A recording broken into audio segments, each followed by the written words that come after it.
students. So, the first lesson, Two Gentlemen of Verona, has been already started. So, the outline story has been told to you, and even the first page is almost taught. Now we start from the second page. So, let me have a look. You see the important characters, the narrator, Two Gentlemen of Verona. So, here, Two Gentlemen of Verona. This one refers to Niccolo and Jacopo. So, he is the elder and he is the younger. So, let us have a quick recall. So, the author, he is taken in a car by his driver Luigi. When they are supposed to enter the city Verona, the car is stopped by two boys. They look very shabby. They are selling strawberries, wild strawberries. So, even though the author is willing to buy wild strawberries, he is stopped by the driver. On seeing the face of the driver, he understands that he is not interested in this. So, after a moment of hesitation, he buys wild strawberries from those boys. Even though they look shabby, their appearance is somehow shabby, they are interesting. They look so genuine. So that's why he buys strawberries from them. And next morning, he comes out of the hotel and he finds those two children busy with shining the shoes near the fountain. He is quite surprised. He thinks that they buy fruits for a living. So he goes and has a talk with those boys. And they say that they do all kind of various jobs to earn money.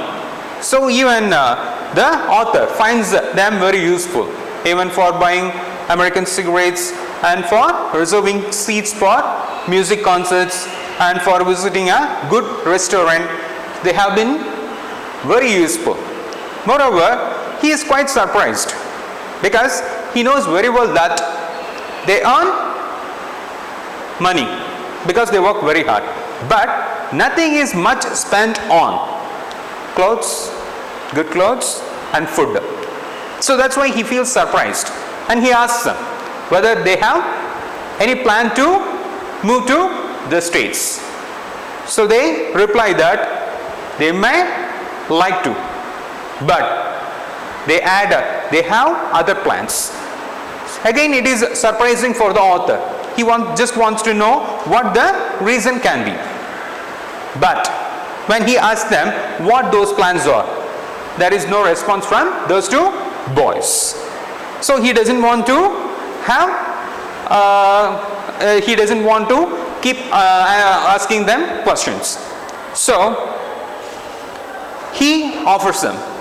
Now he would like to help them because he knows they are very little, they are small boys, yet they are working very hard, they earn money. So he is ready to help them. So he tells them that he will be leaving on Monday. He will be leaving the town on Monday. So he asks them whether he can do anything for those. When Nicola is silent, Jacopo says something to that author. Yes. So he says every Sunday they visit Polita, which is 30 kilometers from the city Verona. And they say usually they hire bicycles to go to Polita. Now they ask him.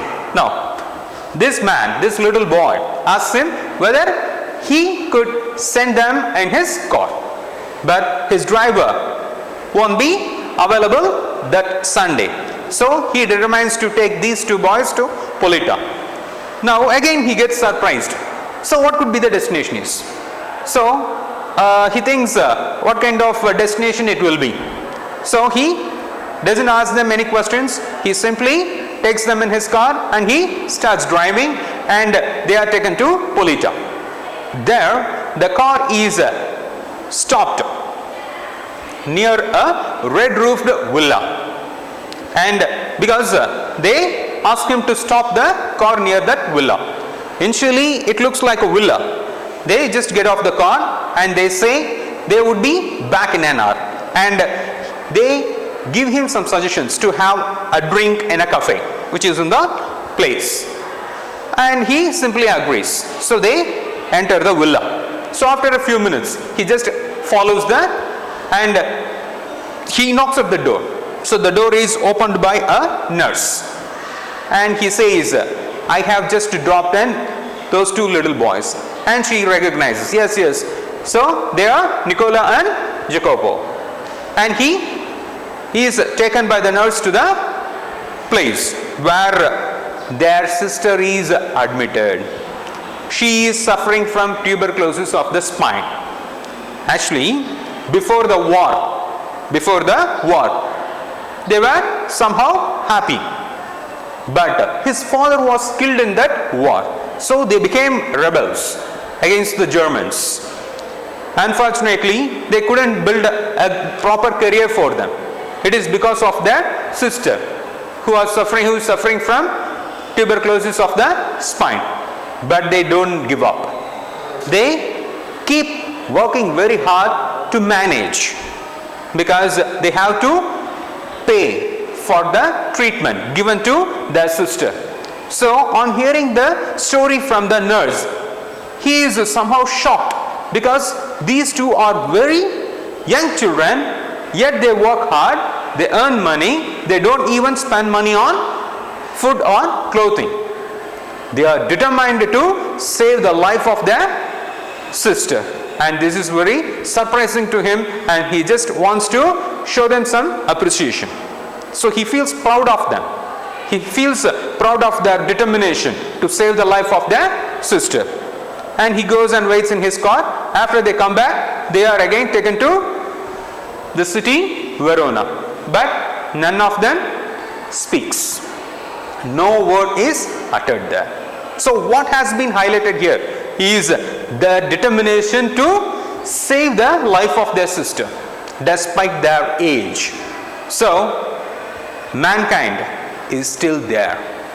Okay, let us get into that lesson.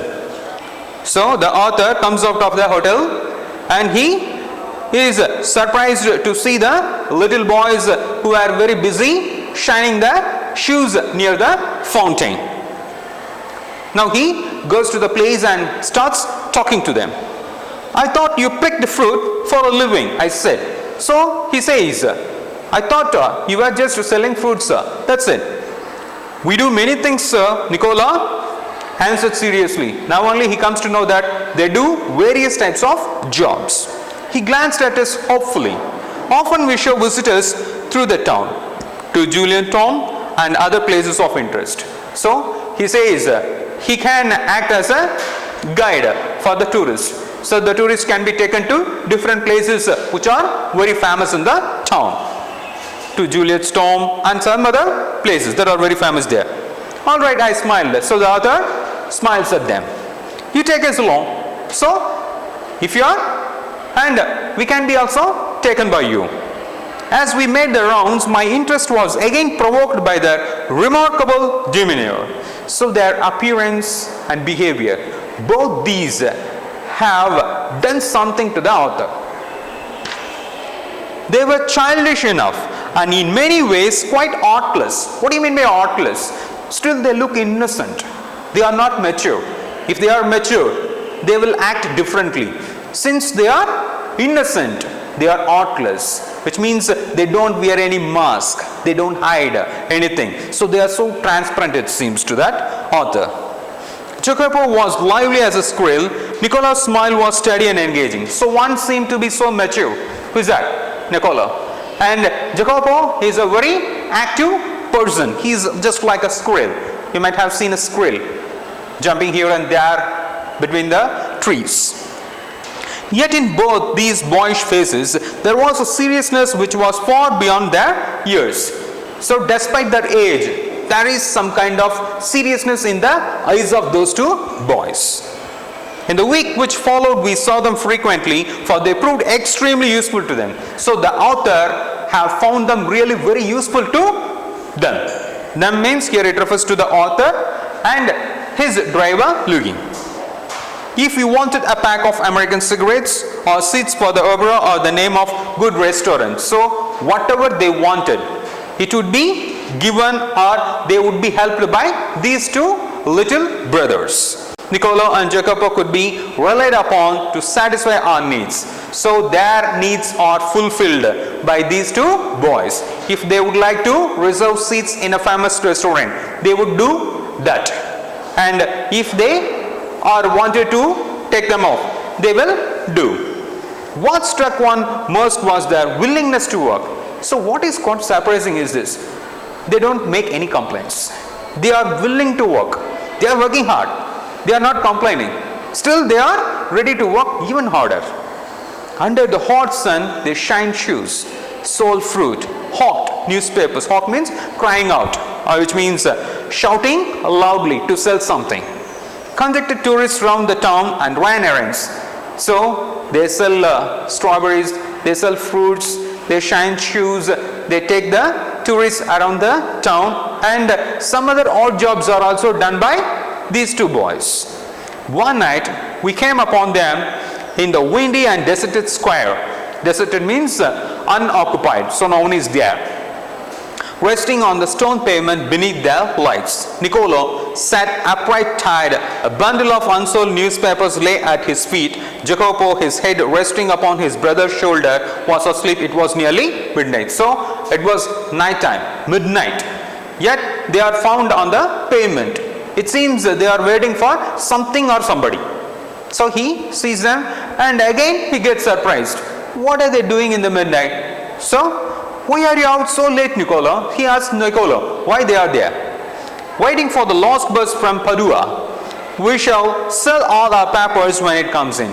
So now he comes to know that they are waiting for the last bus where they can sell the newspapers kept at their feet. Must you work so hard? You both look rather tired. Now he has become so concerned. You look so tired. Then why do you strain yourself? We are not complaining, sir. So again it is surprising to him. So they don't make any complaints. It seems they have no regrets at all. But next morning, when I went over to the fountain to have my shoes shined, I said, Niccolo, the way you and Jacopo work, you must earn quite a bit. You spend nothing on clothes. You eat little enough. When I see you have a meal, it is usually black bread and figs. Tell me, what do you do with your money? Now he is determined to know what is behind them. So what kind of seriousness is that? He goes and gets his shoes shined and asks them, hey boys, I know you work very hard, you earn money, but you don't even spend that money on clothing, or even you don't even eat good food. He knows they eat just black bread and figs, which are very common fruit, very cheap fruit. So now he asked them directly. He colored deeply under his sunburn and then grew pale. So Niccolo, he becomes shocked. So as soon as he hears the question, he remains silent. So some kind of absurdity occupies his mind. He looked to the ground. So which means he is not interested in giving a reply to the question that has been asked to him. You must be saving up to emigrate to America, I suggested. So he says, I think you must be saving money to emigrate to the States. He looked at me sideways, spoke with an effort. We should greatly like to go to the States, but here at present we have other plans. So he says that they must be saving money for emigrating to the States. But he replies, no sir, we have some other plans. What plans? The question is asked to Niccolo again. He smiled uncomfortably. Just plans, sir, he answered in a low voice. So it is very obvious that Niccolo doesn't want to reveal anything, because as far as these two boys are concerned, he is a stranger. So he doesn't want to share his personal affairs with a stranger. Well, I said, we are leaving on Monday. Is there anything I can do for you before we go? Niccolo shook his head, but suddenly Jacopo said, sir, he burst out, every Sunday we make a visit to the country to Polita, 30 kilometers from here. Usually we hire bicycles. But tomorrow, since you are so kind, you might send us in your car. So when he offers some help to those boys, Niccolo remained silent. But Jacopo burst out. He makes a request. What is that request? He requests him to send to Polita in his car. So Polita is the name of the place. I had already told Louis he might have the Sunday off. However, I answered, I will drive you out myself. So his driver won't be available that Sunday. But he doesn't worry because he is determined to take them to Polita himself. There was a pause. Niccolo was glaring at his younger brother in vexation. So who is annoyed here? Niccolo is annoyed. He looks at Jacopo angrily because he doesn't want to trouble others. Moreover, he doesn't want to share his personal affairs, with some strangers. We could not think of troubling you, sir. So he stays humble here. So he says they don't want to trouble him. It won't be any trouble. Who replies? The author replies, no, it is not at all trouble. He bit his lips then, and rather put out tone, he said, very well. The following afternoon we drove to the tiny village. Polita is a very small village set high upon the hillside. I imagined that our destinations would be some humble dwellings. But directed by Jacopo, we drew up at a large red-roofed villa surrounded by a high stone wall. I could scarcely believe my eyes, and before I could recover breath by 2 passengers had leaped from the car. So he thought their destinations would be somehow different. But when he is asked to stop the car near the red-roofed tiles building, he gets surprised. We shall not be long, sir, and they just get off the car. We shall not be long, sir, perhaps only an hour. Maybe you would like to go to the cafe in the village for a drink. They disappear beyond the corner of the wall. So they say they would be back in an hour, and they suggest that he could have a cup of tea or a drink in the cafe in the village.